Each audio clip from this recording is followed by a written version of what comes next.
Optimización. Programación no lineal.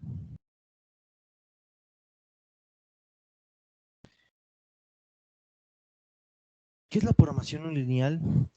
La programación no lineal puede ser descrita fácilmente como aquella programación en la que tenemos modelos matemáticos cuyas expresiones algebraicas son expresiones con términos no lineales. Términos no lineales me refiero a que puede haber multiplicación entre variables, funciones trascendentes, variables elevadas a alguna potencia, etcétera. Y también dentro de esto, de la programación no lineal, se pueden tener variables enteras o continuas o incluso de ambas. La matemática ya desde siempre ha tratado por problemas no lineales, aunque sin restricciones. Por ejemplo, el problema que se presenta en la diapositiva, fx es igual a 4x al cuadrado más 6x menos 7. ¿Y cómo se resuelve este tipo de problemas? Se resuelve fácilmente, ¿verdad? Con cálculo, ¿verdad? Encontrando la primera derivada e igualándola a cero para obtener lo que se llama un valor crítico. Un valor crítico, que en este caso puede ser un valor mínimo, como se presenta en esta diapositiva. Para entender mejor esto, ¿verdad? Debemos entender que la derivada es una razón de cambio, la razón en que una función está incrementando o decrementando su valor. Y cuando se presenta que este es igual a cero, quiere decir que ya no existe un cambio, por lo que el valor en este punto es un valor crítico, un valor importante, como se puede ver en el gráfico de la función. En este caso vemos que la derivada fue igual a cero y se alcanzó un valor mínimo. ¿Qué pasa cuando se tienen problemas con dos o más variables? En este caso debe aplicarse derivadas parciales. Las derivadas parciales de un problema son las derivadas con respecto a una u otra variable. En el ejemplo que se presenta en la diapositiva, es una función de dos variables, x, y, ¿verdad? En donde primero se derivó con respecto a x y posteriormente se derivó la misma función con respecto a y, obteniendo dos expresiones algebraicas. Estas expresiones algebraicas son igualadas a cero y se obtienen dos valores, uno para la variable x y otro para la variable y, y esos dos valores representan un punto crítico. Y en este caso, en el caso del problema presentado en la diapositiva, coincide con un valor mínimo para la función. Para dos o más variables, siempre va a ser el mismo procedimiento. En el caso que presente en la diapositiva, una función de tres variables, x, y, z, se hace lo mismo, se deriva con respecto a cada variable, se tienen tres expresiones que se igualan a cero y se obtienen, en este caso, como la expresión algebraica contiene términos al cuadrado, ¿verdad? Pueden obtenerse pues más de un punto crítico cuando nosotros despejamos las derivadas igual a cero. Ya cuando se habla de dos o más variables, ya no se habla un tanto de la derivada, ya se comienza a hablar de un término conocido como gradiente. El gradiente es más aplicado cuando se habla de expresiones con más de dos variables independientes. ¿Qué es un gradiente? Pues es un vector que representa cómo cambia la función cuando cambian las variables. Y por eso mismo, si conocemos la forma en que una función cambia su valor, pues también podemos conocer dónde podemos calcular los puntos mínimos y los puntos máximos. Todo esto podemos hacerlo de manera analítica. Pero hay que tener cuidado cuando aplicamos los métodos analíticos para la programación no lineal, ya que podemos encontrar, como ya les he mencionado, puntos máximos o puntos mínimos, pero también podemos encontrar puntos que no son ni máximos ni mínimos, puntos conocidos como silla. Los puntos silla son puntos donde la la función cambia de forma en cómo cambia su valor objetivo. No expresa un valor máximo o mínimo, sino la manera en que crece o decrece una función.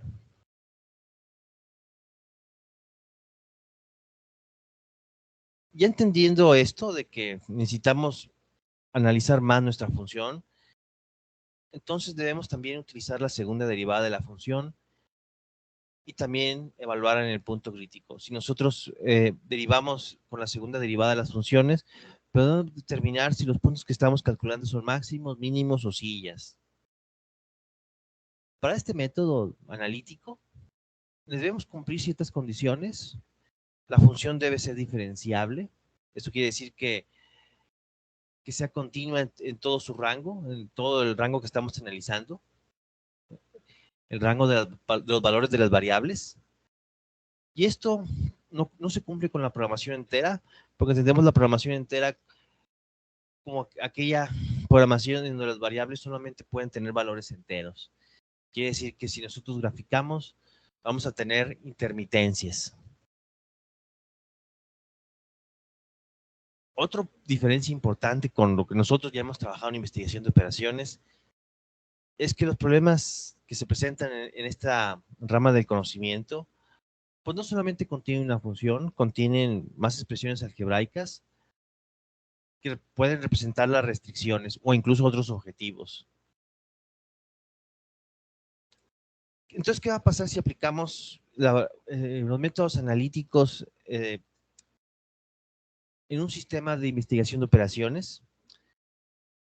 El método se vuelve más complejo porque se van a formar sistemas de derivadas conocidas como derivadas parciales. Y estos sistemas, estos conjuntos de derivadas, van a formar gradientes dentro de una matriz llamada jacobiana. Y también para los mismos métodos que quisiéramos aplicar en investigación de operaciones, si quisiéramos aplicar la analítica, ¿verdad? Necesitaríamos también las segundas derivadas. Y estas segundas derivadas, dentro de lo que es la programación con restricciones, formaría una matriz llamada hessiana. Un poco de esto lo vamos a ver a continuación con el método que se llama gradiente.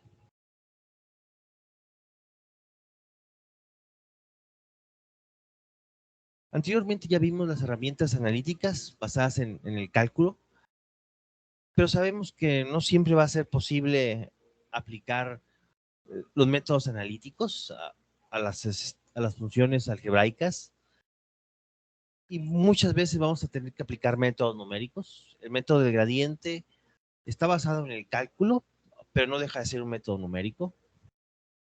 ¿Y qué hace el gradiente? El gradiente utiliza la derivada, y en el caso de sistemas con más de una variable, utiliza lo que se conoce como el gradiente, que es el vector de las derivadas parciales. El método del gradiente es uno de los métodos más importantes en este tipo de programación, en el tipo de programación no lineal. ¿Cómo se puede describir el método del gradiente? El método del gradiente se puede describir como un método iterativo. Un método iterativo donde nosotros aportamos una solución inicial y dependiendo de la forma en que cambia nuestra función objetivo, calculamos la siguiente solución. La siguiente solución suponemos que va a ser mejor que la anterior. ¿Y cómo nos movemos para calcular el siguiente valor de la función? Calculando el gradiente de la función, que como ya les he mencionado antes, es la forma en que la función objetivo se mueve, se incrementa o decrementa. Y esa razón de cambio, ¿verdad?, la multiplicamos por un tamaño de paso. Es un parámetro dentro del método del gradiente que indica cuánto nos vamos a mover en qué cantidad absoluta. Es como dar un pequeño paso hacia una siguiente solución. Y ese siguiente paso suponemos que lo estamos dando en una dirección que nosotros podemos definir como aproximadamente correcta. En esta diapositiva yo les presento un ejemplo, una función con dos variables, x y y, en donde defino el gradiente de esa función. Como ya les he mencionado antes, el gradiente está formado por las derivadas parciales, es un vector formado por las derivadas parciales de la función original. Y una vez definido el gradiente, damos un valor inicial, puede ser cualquiera, pero podemos tal vez estimar un buen valor como valor inicial. Y sin embargo, como quiera, podemos, tal vez en los primeros intentos, intentar un valor aleatorio. Ya con ese valor aleatorio, calculamos el gradiente y con un tamaño de paso que nosotros consideramos suficiente, conveniente, calculamos el siguiente valor de nuestra solución. En la misma diapositiva se presenta cómo se calcula esa nueva solución utilizando el vector del gradiente. La expresión es muy simple, ¿verdad? Es la solución anterior más el parámetro del tamaño de paso por el gradiente.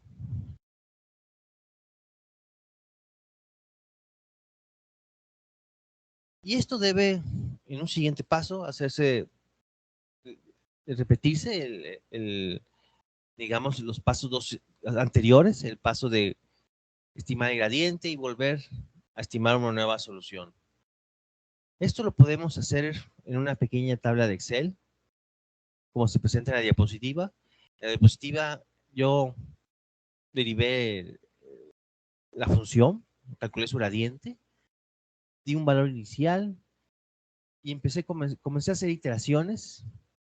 En este caso me llevó 15 iteraciones, llegar a una solución aproximada, en donde nosotros podemos ver que en esa iteración 16 yo alcancé un valor máximo, en este caso, y ustedes pueden ver que las derivadas se fueron haciendo cada vez más pequeñas y más próximas a cero.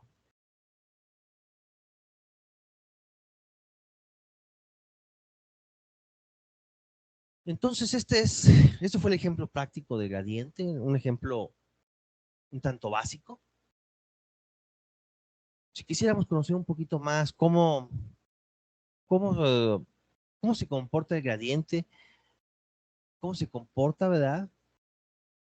Nosotros podemos pensar que la solución se puede dar como se presenta en la diapositiva, ¿verdad? En donde yo tengo varias regiones cerradas, en donde cada región cerrada representa un estado del sistema, ¿verdad? Yo calculo una solución, calculo la dirección en que debo de moverme para calcular una siguiente región, como la que se presenta con el cursor. Y luego, posteriormente, debo repetir, como yo les mencionaba, el cálculo del gradiente, y calcularlo por el tamaño de paso e irme a la siguiente región. Y así sucesivamente ustedes pueden ver cómo me voy acercando al óptimo de mi sistema. El método de gradiente, la calidad del método de gradiente va a depender de muchas cosas, de la complejidad de nuestra función, del tamaño del paso que nosotros estimemos, etcétera, etcétera.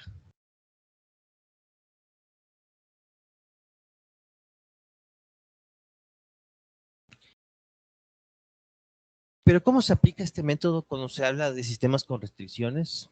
Como ya les he mencionado, sistemas más comunes dentro de nuestra rama de investigación de operaciones. Debemos, primeramente, hallar el modo de transformar nuestro modelo en un modelo en el que el método de gradiente pueda ser aplicado. Y una de estas formas puede realizarse con la relajación lagrangiana, con la técnica de la relajación lagrangiana. ¿Qué es la relajación lagrangiana? La relajación lagrangiana hace algo muy simple. lleva las restricciones, las integra a la función objetivo, de modo que penalicen a la función objetivo.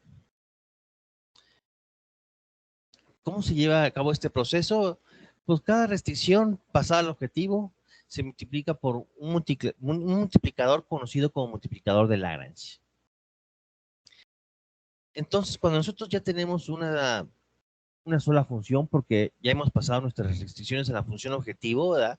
Como se muestra en la diapositiva, entonces ya podemos aplicar el método de gradiente.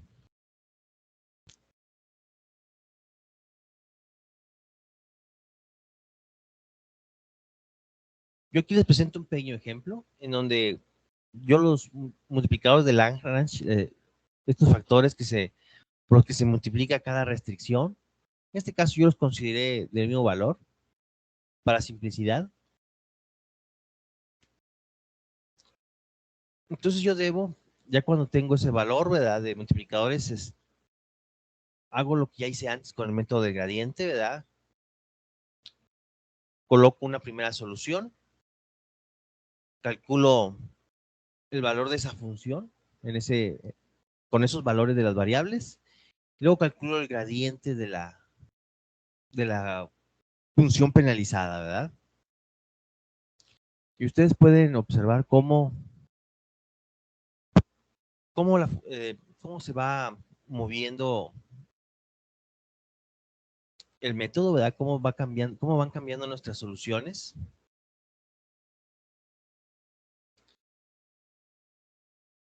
Aquí este método es bastante más complejo que el anterior, pero aquí podemos ver cómo nuestra función fue creciendo. En este caso yo hice 468 iteraciones para este método en una tabla de Excel. Y aquí ya pude ver dónde alcancé un punto crítico. Fue en la iteración 467, donde ustedes se fijan, yo ya tenía un valor de una derivada muy cercano a cero, y luego cambió de sentido esa derivada. Quiere decir que ahí, la derivada con respecto a x, quiere decir que ahí había un punto crítico.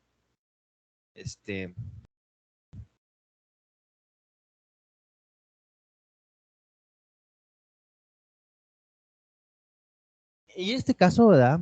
Yo alcancé una estimación de 0.18 con 3.8, ¿verdad?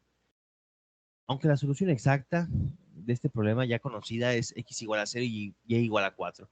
Pero si ustedes observan con esta implementación del método de gradiente, una implementación que podríamos llamar muy básica, pude alcanzar una estimación más o menos aproximada de un óptimo. Claro que se trabaja mucho en el método del gradiente ya aplicado a problemas reales. Esta, como yo les mencioné, es una implementación muy básica. Realmente se trabaja mucho. Se suele calcular el valor de los multiplicadores de Lagrange de una manera más conveniente, ¿verdad?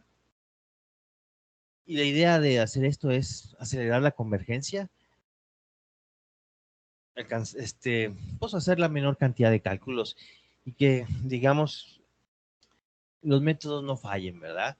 Cuando yo me refiero a la convergencia es si yo realmente alcanzo a obtener un valor válido de solución óptima, ¿verdad? También un problema con estos métodos, tanto numéricos como analíticos, ¿verdad?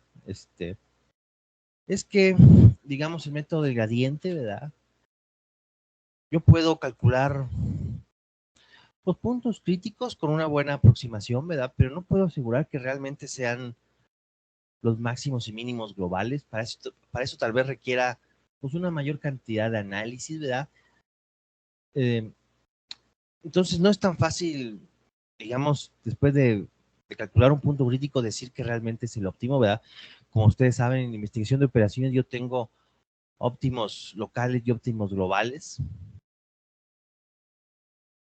Pero sí hay casos en que nosotros podemos asegurar la optimalidad global, cuando estamos hablando de programación no lineal. algunos casos pues, de una programación ya más estudiada como es la programación cuadrática. Y la programación cuadrática, pues podemos tener términos no lineales que pueden estar solamente en el objetivo, ¿verdad?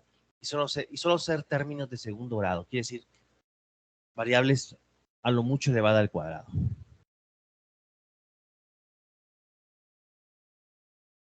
Cuando hablamos de problemas de programación en investigación de operaciones, como ustedes saben, nosotros no tratamos siempre con programación con variables continuas, ¿verdad? El incremento que les acabo de presentar, pues todavía implicaba continuidad de las variables, pero sí existen implementaciones del método de gradiente que se pueden tratar con programación entera o discreta, aunque estos métodos ya se hablan con un nuevo término que es método del subgradiente. Este es el fin de esta lección. En otra lección hablaremos de otra forma de enfocarnos en la programación no lineal.